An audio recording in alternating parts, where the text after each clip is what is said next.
Bienvenidos sean todos a Dios sabe lo que hace. El tema del día de hoy es el dolor que transforma. Todos en la vida hemos experimentado el dolor y el sufrimiento. Creo que ninguno se escapa de los momentos de dolor. En oportunidades el dolor toca nuestra puerta y aún sin quererle a veces abrir, él entra. Y cuando entra el dolor y el sufrimiento en nuestra vida, hace mucho daño. Pero podríamos pensar el porqué del sufrimiento. ¿Por qué sufrimos usted y yo? Mire, hay unas experiencias de las cuales yo no confío mucho que dice, pare de sufrir. Y es que yo no creo en ninguna experiencia donde no haya dolor de por medio. Es imposible caminar con Dios y no tener aflicciones en la vida. El mismo Jesús lo dijo. En el mundo tendrán aflicciones, pero tranquilos, yo he vencido el mundo. Entonces, esas experiencias de pare de sufrir no son tan ciertas, porque a Jesús salvarnos le costó dolor, le costó la cruz. Y yo creo que, aunque usted y yo no queremos el dolor, porque no somos masoquistas, yo creo que si usted me pregunta a mí que si yo quiero el dolor, pues obviamente yo le voy a decir que no. Pues ninguno aquí, al menos que tenga un problema, vaya a decir, sí, a mí me encanta sufrir. No, no, obviamente. A ninguno de nosotros nos gusta sufrir. Pero en ocasiones el sufrimiento toca la puerta y entra sin pedir permiso. Y el sufrimiento puede llegar por la pérdida de un trabajo. El sufrimiento y el dolor puede llegar por la pérdida de un familiar que amamos, por la pérdida de una amistad, por la pérdida de tantas cosas. Y podremos experimentar dolor. Si usted quisiera explicar el sufrimiento y el dolor, pues yo quisiera irme a una, ¿cómo diría? A una carta apostólica que Juan Pablo II regaló a la iglesia, que se llama Salvifici Doloris, que significa el dolor salvífico. Por eso hemos titulado este momento de reflexión, lo hemos titulado El dolor que transforma. Y Juan Pablo II habla sobre el sentido del sufrimiento, el sentido cristiano, ¿no? El sentido del creyente en el sufrimiento del mundo. Y que todos los seres humanos enfrentamos este problema. Y él, de alguna manera, trata de explicar a través del libro de Job el sufrimiento del hombre. Y Juan Pablo II llega a tres conclusiones de el por qué usted y yo sufrimos. Porque si usted se da cuenta, todos experimentamos dolor. Pero a través de esta carta apostólica, a través de este escrito, Juan Pablo II nos dice que el dolor y el sufrimiento del hombre se da por tres cosas. O son tres conclusiones que él puede sacar desde la mirada de Job, desde el libro de Job. Un hombre que sufrió, que vivió en carne propia el sufrimiento y el dolor. Primero, Juan Pablo II dice que el sufrimiento es producto del pecado. Dios creó a nuestros primeros padres, Adán y Eva, en un paraíso y que les había dado todo para ser feliz. Les había dado todo para ser feliz. Les había dado un espacio, les había dado alimento, les había dado autoridad sobre los animales y todo esto. Pero ¿qué pasa? Que el hombre desobedeció a Dios. Y cuando el hombre desobedece a Dios, pues experimenta el sufrimiento. El hombre se sale de lo que Dios había planeado como felicidad y el hombre mismo comienza a experimentar el dolor. Eso dice Juan Pablo II. Que lo primero o la primera conclusión que él saca del sufrimiento del hombre es que es producto del pecado, es producto de la desobediencia del hombre. Es decir, podríamos decir, muchas personas dicen que la convicción que tienen algunos o explican que el sufrimiento como castigo del pecado. Pero nuestras angustias, nuestros sufrimientos son fruto del pecado, no vienen de Dios. ¿Sabe por qué? Porque Dios no ha creado la muerte, Dios ha creado la vida, porque Dios de la nada sacó vida, Dios desde el barro sacó vida. O sea que quiere decir que el sufrimiento no viene de Dios. Dios no ha creado la muerte y el sufrimiento, Dios no ha creado la enfermedad. Diría Juan Luis Guerra, en el cielo no hay hospitales. No sé si ha escuchado esa canción. Y es por eso, porque es que Dios no creó el mal, Dios no creó la muerte, Dios no creó el sufrimiento. El sufrimiento se produjo por la desobediencia del hombre y que es producto de esa desobediencia que el hombre sufre, que el hombre experimenta el dolor. Primero. Segundo, Juan Pablo II dice que el sufrimiento tiene carácter de prueba. A veces somos probados. Acuérdese del oro. El oro, para probar su calidad, para probar lo valioso que es, muchas veces tiene que pasar por el horno del sufrimiento.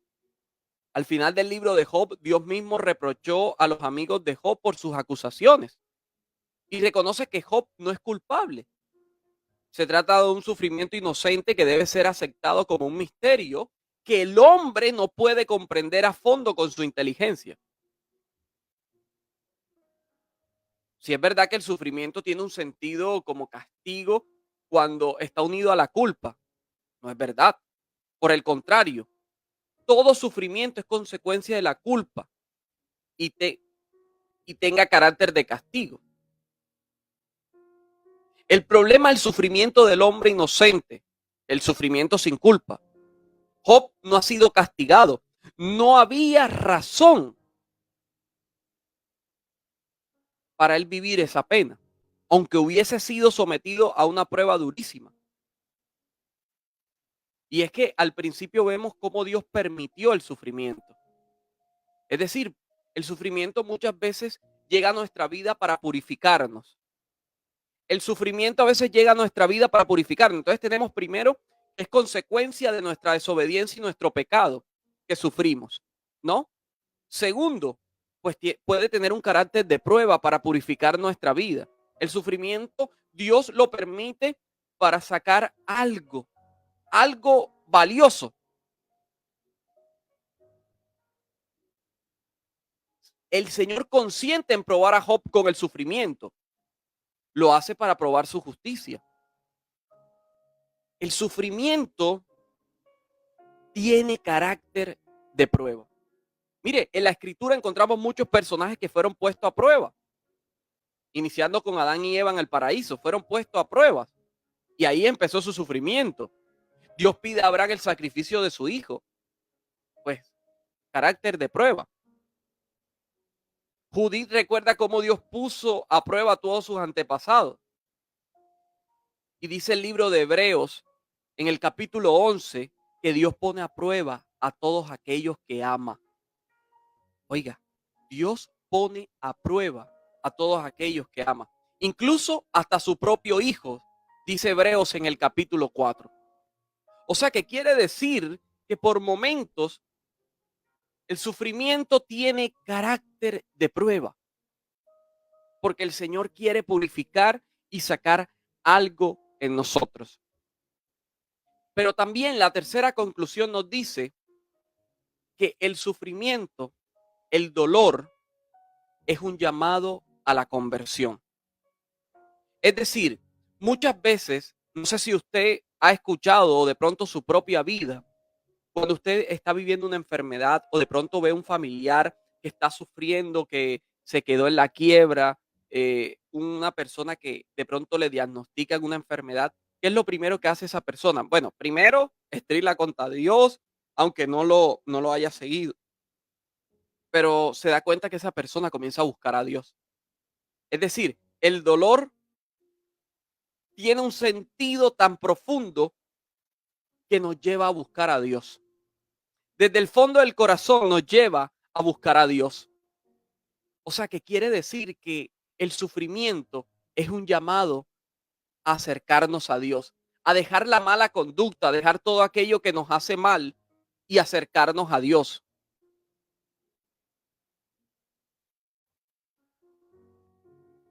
Aunque en el libro de Job podemos ver que alcanza el sufrimiento también al inocente. Pero en el Antiguo Testamento notamos una orientación que tiende a superar la idea que el sufrimiento es únicamente castigo de Dios por el pecado. En los sufrimientos del pueblo elegido de Dios siempre fue un llamado a la conversión. Dice el libro de Segunda de Macabeos que los castigos no vienen para la destrucción, sino para la corrección de nuestro pueblo. Es decir, que el sufrimiento en muchas ocasiones es para ser llamados a la conversión, a volver y girar nuestra mirada a Dios. Y estas tres conclusiones son las que saca Juan Pablo II de el por qué el sufrimiento.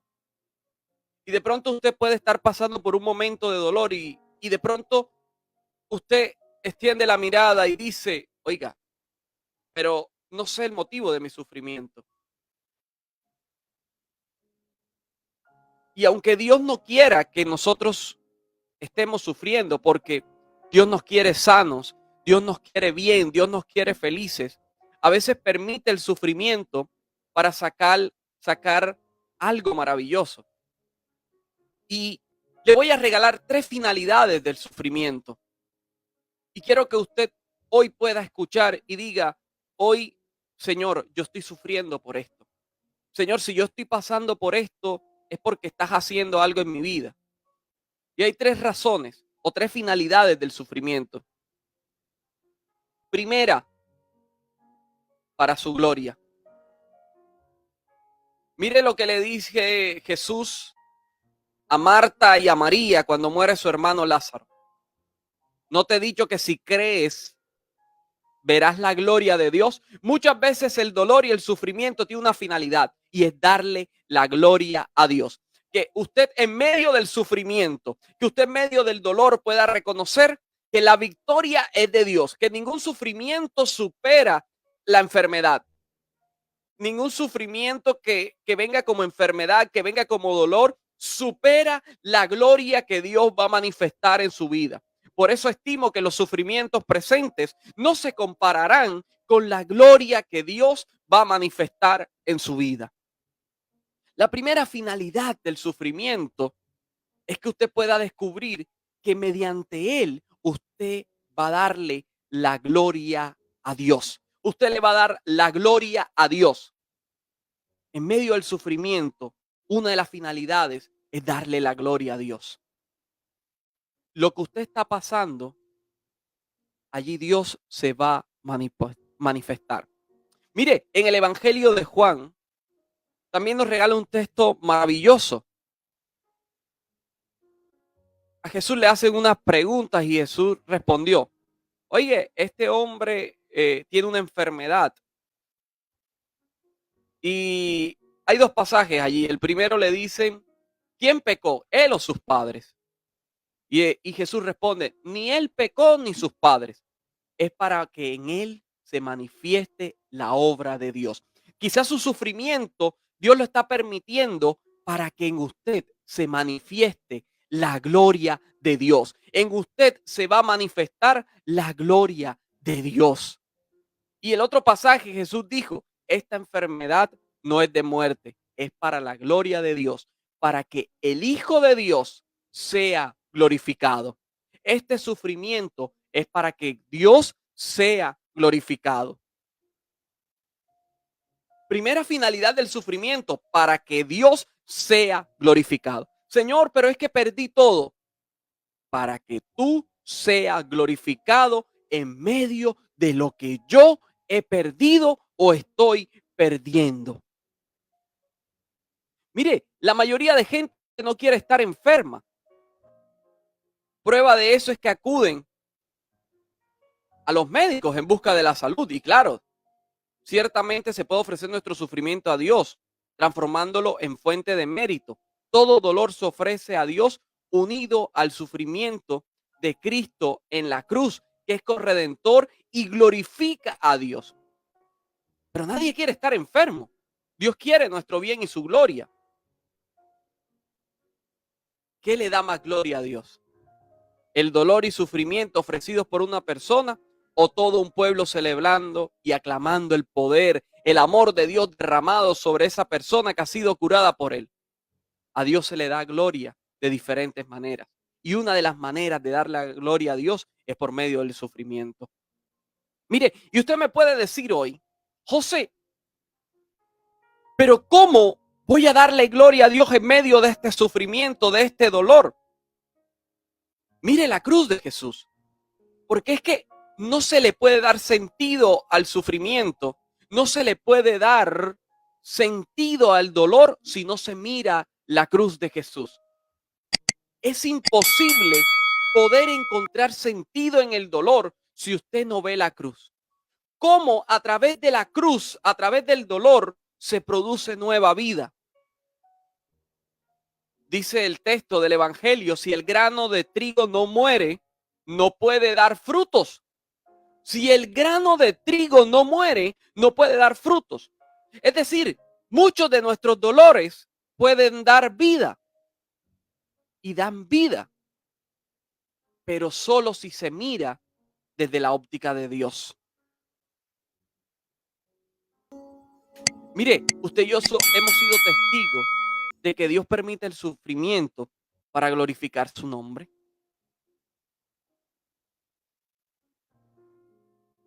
Segunda finalidad del sufrimiento. Ya decimos que primero es para darle la gloria a Dios, para que Dios se manifieste con poder. Segundo, para nuestro bien. Parece mentira, pero muchas veces el dolor, si se mira desde Dios, puede convertirse en algo bueno. Es decir, si usted mira desde la óptica de Dios, usted puede comprender, como dice Romanos 8:28, todas las cosas Dios las dispone para el bien de los que le aman. Oiga, solo así usted le puede dar sentido al sufrimiento. Mire que San Pablo dice, me fue dado un aguijón a mi carne, un ángel de Satanás que me abofetea para que no me envanezca. Por ese motivo, por esa razón, le he rogado 3 veces al Señor que me quite esto. Pero él me dijo, mi gracia te basta. Mi fuerza se muestra perfecta en tu debilidad. Pablo pidió a Dios que le quitara esa dolencia, pero parece que él no lo hizo por el bien espiritual del apóstol. Mire, usted hoy puede decir y pensar, seguramente Dios no me ha quitado el sufrimiento. ¿Sabe por qué? Porque si se lo quita, usted se aleja de Dios. De pronto, el Señor ve que si yo encuentro nuevo trabajo, me voy a alejar tan rápido de Él. Y entonces, ahí es donde, desde la óptica cristiana, uno puede pensar y decir, Dios no me la tiene montada, sino que Él está viendo algo más allá que me conviene en la vida. Que una de las finalidades es por mi bien. Mire, hay cosas que uno a los hijos le da por el bien aunque no les guste. Por ejemplo, cuando mis hijos están enfermos, sobre todo Sara, que es la menor, y Jeremías, ponen demasiado problema por los medicamentos. porque son medicamentos o muy amargos, o son feos, o no le gustan. Pero se los tengo que dar. Así sea que no le gusten, se los tengo que dar, porque es por su bien. Y ellos lloran y sufren, pero ¿por qué, papá? Ya quiero estar bien. Pero no pueden estar bien si no toman el medicamento.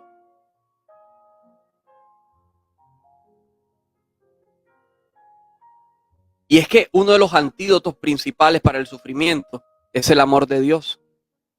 Es poder ver que desde el amor de Dios nuestras cruces, nuestros dolores tienen sentido. Porque si usted lo mira desde la óptica y la lógica humana, usted lo va a ver como un pare de sufrir. Y la vida no es un pare de sufrir. La vida tiene momentos donde se sufre, pero mediante ellos uno le puede dar gloria a Dios en el sufrimiento, para que Dios se manifieste en su gloria. Segunda finalidad, para nuestro bien. Dios lo hace y permite el sufrimiento por un bien mejor. ¿Y sabe cuál es la tercera finalidad del sufrimiento?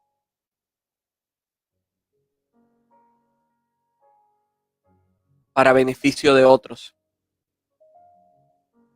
Primer ejemplo y mayor ejemplo, Jesucristo. Su sufrimiento fue para salvarnos a nosotros, por la salvación del mundo, para salvar a su pueblo, para salvarnos a nosotros. Mire, la enfermedad de Pablo que vivió le permitió predicar el evangelio a los Gálatas, Gálatas 4:13.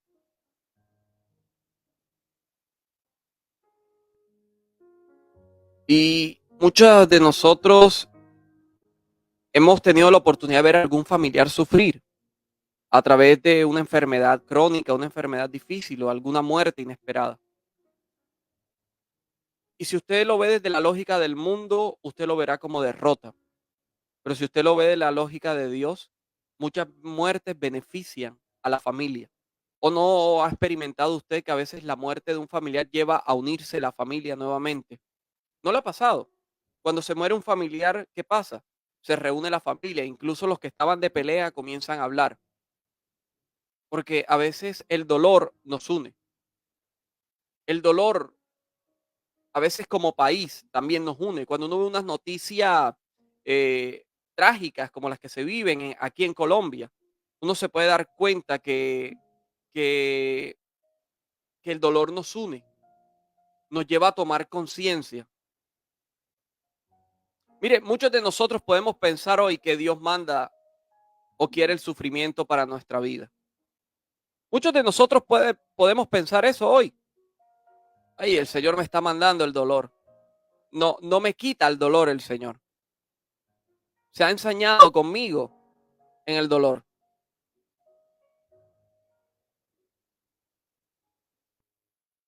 Mire, hay circunstancias en la vida que nos marcan y duelen mucho, pero podemos entender al final que ese dolor fue necesario para alcanzar el verdadero propósito en la vida. Muchos de los dolores son necesarios para alcanzar las cosas maravillosas que Dios tiene para nuestra vida y que Dios se vale de eso para hacer cosas hermosas. Mire, el dolor que transforma puede dar vida. La muerte que puede dar vida. Y esa paradoja se explica del grano de trigo que muere para dar fruto. Se puede explicar esa paradoja desde Jesús que nos dio salvación. Detrás del dolor hay mucha vida para nosotros.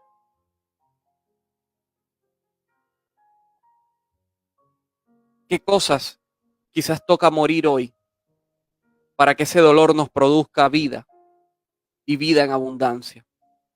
Y recuerda siempre que a pesar de todo, Dios sabe lo que hace.